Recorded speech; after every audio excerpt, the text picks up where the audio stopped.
సమర్థ సద్గురు సాయినాథ్ మహారాజుకి జై. సాయి భక్తులందరికీ నమస్కారం అండి. మన సాయినాథుని దయ వల్ల అందరూ సంతోషంగా ఉండాలి అని మనస్ఫూర్తిగా కోరుకుంటూ ఈ వీడియో స్టార్ట్ చేస్తున్నాను. ఇక ఈరోజు వీడియోలో మనం చూడబోయేది ఏంటంటే బాబాగారి జీవి చరిత్రలోని కొన్ని విషయాలను మీతో పంచుకోబోతున్నాను. వీడియోలోకి వెళ్ళబోయే ముందు మన ఛానల్ ఎవరైనా ఫస్ట్ టైం చూస్తున్నట్లయితే సబ్స్క్రైబ్ చేసుకోండి. మన వీడియోస్ నచ్చినట్లయితే లైక్ చేసి మరికొంతమంది సాయి భక్తులకు షేర్ చేయండి. ఇక బాబాగారి అద్భుతాలలో మొట్టమొదటి శ్రీ సాయి షిరిడీకి ఒకవైపున 3 మైళ్ళలో ఉన్న రహతాకు, మరో దిక్కున 1 మైలులో ఉన్న నీవుఘరాంకు తప్ప ఎన్నడూ ఎక్కడికి వెళ్ళలేదు. ఉపన్యాసాలు ఇవ్వలేదు. ప్రజలను ఆశ్చర్యపరవలసిన చిల్లర మహిమలు ప్రదర్శించలేదు.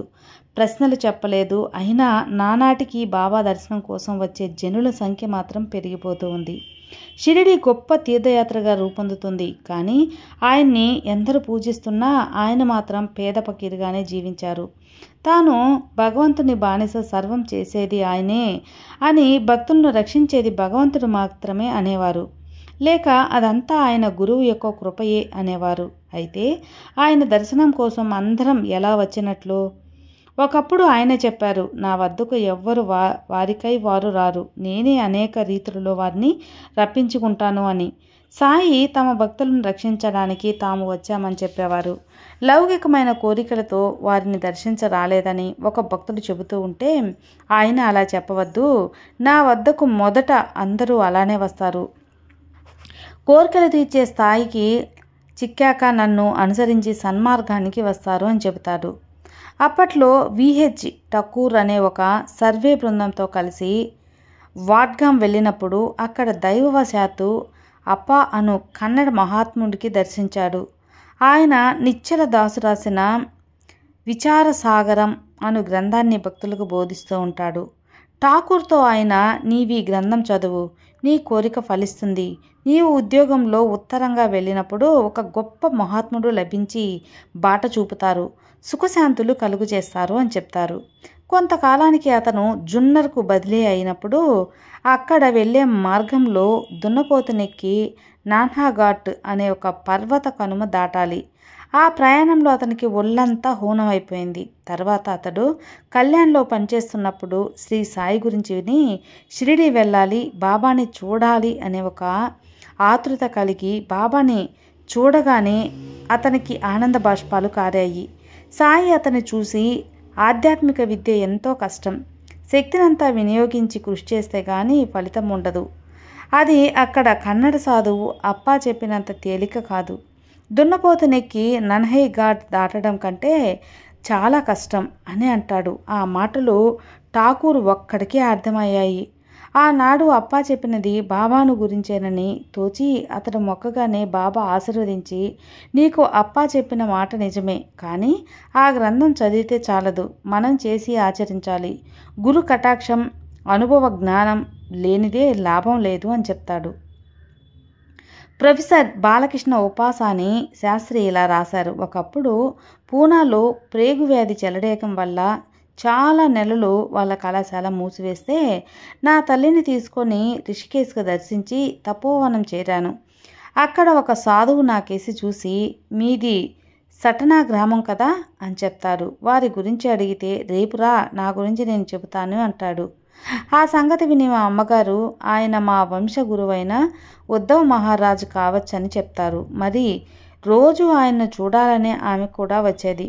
కొన్ని తరాల క్రితం ఆ వంశస్థులకు గురువైన శ్రీ ఉద్ధవ్ మహారాజ్ హిమాలయాలకు వెళ్ళిపోయారు. వారు యోగ ద్వారా చిరంజీవులై అర్హులైన భక్తులకు దర్శనమిస్తారు అని చెప్పుకునేవారు. మరి రోజు మా అమ్మ, నేను ఎంత వెతికినా ఆయన కనిపించలేదు.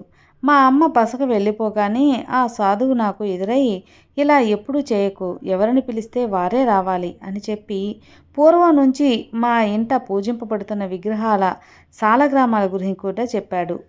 వాటిని వారే ఉద్ధవ మహారాజు వారికి ఇచ్చామని, ఆయన మనవడి నుండి అవి మా తాతగారికి లభించాయని చెప్పారు. అంటే ఆ సాధువు వయసు ఎంత, ఈయన ఎవరు అనుకోగానే ఆయన హిందీలో ఒక చెట్టు ఉన్నది, ఇద్దరు దానిపైకి ఎక్కారు,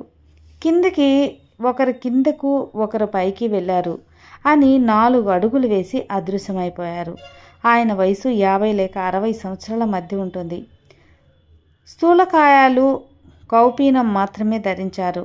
చాలా సంవత్సరాల తర్వాత నా తమ్ముడు ప్రాణాయామం చేస్తుంటే లోపం జరిగి అతడు పడుకుంటే శ్వాస ఆగిపోయేది. నిద్ర, జీర్ణక్రియ లోపించి ఏం చేసినా తగ్గలేదు. చివరికి అతడు ఇల్లు విడిచి వెళ్ళిపోయాడు. నేను అతనిని వెతకటానికి రైల్లో వెళ్తుంటే కోపర్గ్రావ్లో ఒక మిత్రుడు కనిపించి నేను వెళ్ళే పనిని గురించి విని బాబాను తప్పక దర్శించమని చెప్పి నన్ను ఒక టంగాలో తానే షిరిడీకి పంపిస్తాడు. నేను మసీదులోకి వెళ్ళగానే తుని దగ్గర తన చుట్టూ తాను తిరుగుతున్న బాబాను చూశాను. నేను నమస్కరించగానే ఆయన ఖండోబా ఆలయంలో ఒక సాధువు ఉన్నాడని విని అక్కడికి వెళ్ళాను. అక్కడ ఉన్నది నా తమ్ముడే. అతడు తాను స్థాయి ఆజ్ఞానుసారం అక్కడ ఉన్నానని చెప్తాడు. నేను మరలా మసీదుకు చేరాక సాయి అందరినీ దక్షిణ అడుగుతూ నా వైపు కూడా చేయి చూపారు. నా దగ్గర డబ్బులు లేక నమస్కారమే దక్షిణగా సమర్పించాను. బాబా హిందీలో ఒక చెట్టు ఉంది, ఇద్దరు దాని పైకి ఎక్కారు, ఒకరు కిందకు ఒకరు పైకి వెళ్ళారు అని నవ్వుతాడు. నాకు వెంటనే తపోవన సాధువు గుర్తొచ్చాడు. ఈ ఇద్దరికీ పోలికలు ఉన్నాయి.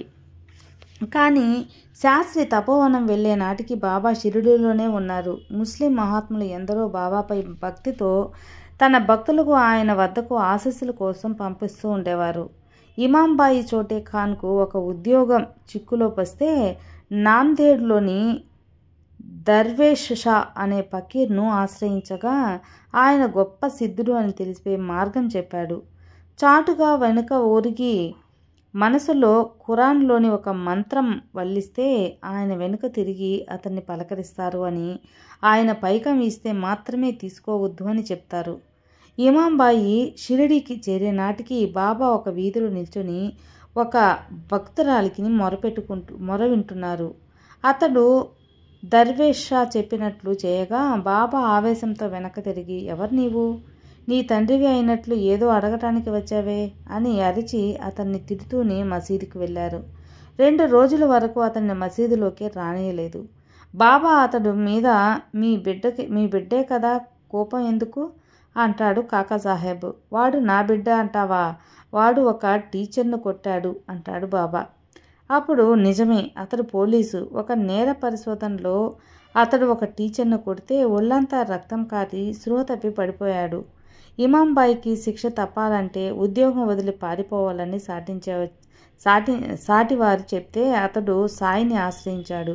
అతడు పశ్చాత్తాపం చెందగా సాయి, భయపడకు, భగవంతుడే యజమాని, అన్నీ ఆశీర్వదిస్తాడు అని చెప్పి ఊరదించాడు. అప్పటికి ఎలాంటి శిక్ష పడలేదు. తర్వాత ఒకసారి అతడు ఇంటికి వెళ్ళడానికి సాయి సెలవు ఇవ్వలేదని ఆరాటపడుతూ ఉంటే ఆయన వెళ్ళవద్దు, వెళ్తే గాలి, వాన, పిడుగులు, నిప్పు కణాలు ఎదురవుతాయి అంటారు. అయినా అతడు బయలుదేరి సాయంత్రానికి సుర్లా నది ఒడ్డుకు చేరి కొద్ది దూరం వెళ్ళేసరికి మబ్బు పట్టి గాలివాన ప్రారంభమైంది. దారిలో ఒక చోట మర్రి చెట్టు కింద పిడుగులు పడి చెట్టు కూలిపోయింది. అతడు ఆ మెరుపు నుండి దృష్టి మళ్లించుకోగానే అక్కడ సాయి, ఒక 2 కుక్కలు స్పష్టంగా కనిపించాయి. అతడు నమస్కరించాక బాబా అదృశ్యమైపోతాడు. ఆ ధైర్యంతో అతడు నదిని దాటాక అవతల ఒడ్డు చేరేదాకా నీళ్లు మోకాళ్ళ లోతు ఉంటాయి.